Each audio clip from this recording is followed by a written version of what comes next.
یسألونک عن الشہر الحرام قتال فیہ، لوگ آپ سے ماہ حرام میں جنگ کرنے کے بارے میں سوال کرتے ہیں۔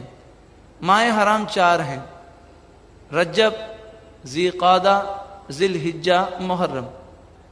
قل اے محبوب آپ فرمائیے قتال فیہ کبیر، اس میں جنگ کرنا بڑا گناہ ہے، وصد عن سبیل اللہ وکفر بہ والمسجد الحرام، اور اللہ کے راستے سے روکنا اور اللہ کا انکار کرنا اور مسجد حرام سے روکنا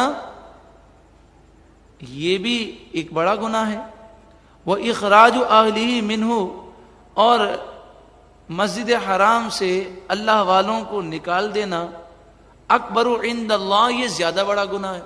اصل میں کفار مکہ نے یہ سوال کیا تھا حضور سے کہ بتائیے رجب کے اندر جنگ کرنا کیسا؟ تو نبی اکرم صلی اللہ علیہ وآلہ وسلم پر یہ آیت کریمہ نازل ہوئی، جیسے مثال کے طور پر کوئی آدمی کسی کو قتل کرنے کے بعد یہ پوچھے کہ یہ سیب کسی کا ہے، بغیر اجازت میں نے آدھا کھا لیا ہے، بتائیے اس کو بخشنے کا کیا طریقہ ہوگا؟ تو اسے یہی جواب دیں گے کہ آدھے سیب کی تو فکر ہے، بلا وجہ کسی کو جان سے مار دیا، اس کی کوئی فکر نہیں ہے تجھے۔ تو انہوں نے یہ سوال کیا تو فرمایا ہاں یہ گناہ تو ضرور ہے، لیکن تم سوال کرنے والوں یہ تو سوچو کہ تم نے جو بڑے بڑے گناہ کیے ہیں، جو اس سے بھی بڑے گناہ ہیں، اس کی طرف تمہاری توجہ نہیں ہے۔ شان نزول میں اس طرح ہے کہ صحابہ کرام ایک مقام پر جنگ کر رہے تھے، جمادی الاخرہ کی 29 تاریخ اور پھر 30 تاریخ، تو جمادی الاخرہ کی 30 تاریخ سمجھ کر انہوں نے جنگ جاری رکھی۔ پھر بعد میں پتہ چلا کہ چاند تو ہو گیا تھا، رجب کی پہلی تاریخ تھی، تو ماہ حرام میں جنگ کرنا حرام ہے، لیکن چونکہ پتہ نہیں تھا اس لیے گناہ گار نہیں ہوئے۔ تو کافروں نے اس پر اعتراض کیا، تو انہیں بتایا گیا کہ یہ تو گناہ گار بھی نہیں ہے، کیونکہ ان کے علم میں یہ آیا تھا کہ چاند نہیں ہوا اور کوئی چاند کی گواہی نہ ملی تھی، تو انہوں نے جمادی الاخرہ کی 30 تاریخ سمجھ کر جہاد جاری رکھا، اور تمہاری تو یہ حالت ہے کہ تم نے اس سے بڑے بڑے گناہ کیے ہیں۔ لیکن یہ آیت ابتدائی اسلام کی ہے، بعد میں ماہ حرام میں بھی جہاد کرنے کی اجازت دے دی گئی۔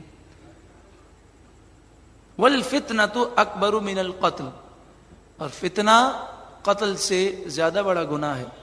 ولا یزالون یقاتلونکم حتی یردوکم عن دینکم، یہ ہمیشہ تم سے لڑتے رہیں گے جب تک کہ یہ تمہیں تمہارے دین سے نہ پھیر دیں، ان استطاعوا، اگر یہ طاقت رکھیں، اور حقیقت یہ ہے کہ یہ تمہیں تمہارے دین سے پھیر نہیں سکتے۔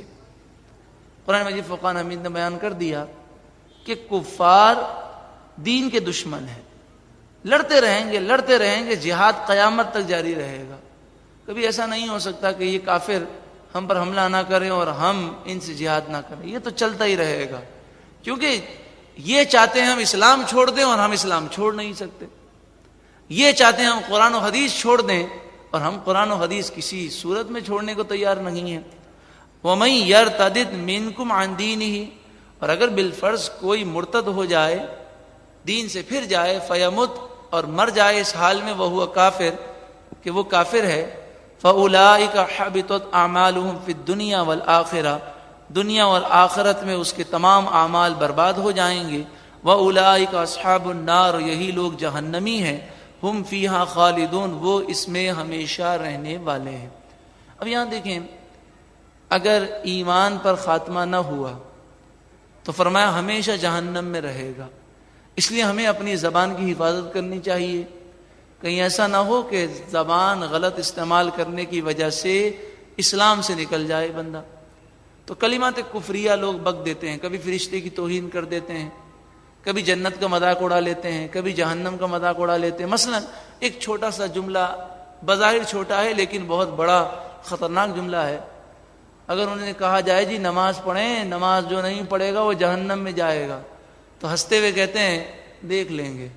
یہ کہنا کفر ہے، اللہ کے عذاب کو ہلکا سمجھنا ہے۔ یا کہتے ہیں ارے جہنم میں تو بڑا مزہ آئے گا، وہاں کرکٹر بھی ہوں گے اور سارے اداکار بھی وہاں ہوں گے، تو یہ اللہ کے عذاب کو ہلکا سمجھنا اور کفر ہے، وہ دائرہ اسلام سے خارج ہونے کے اس کے کبھی امکانات ہیں، تو نہ جانے ہمارے منہ سے کیا کیا کلمات نکل گئے ہوں گے۔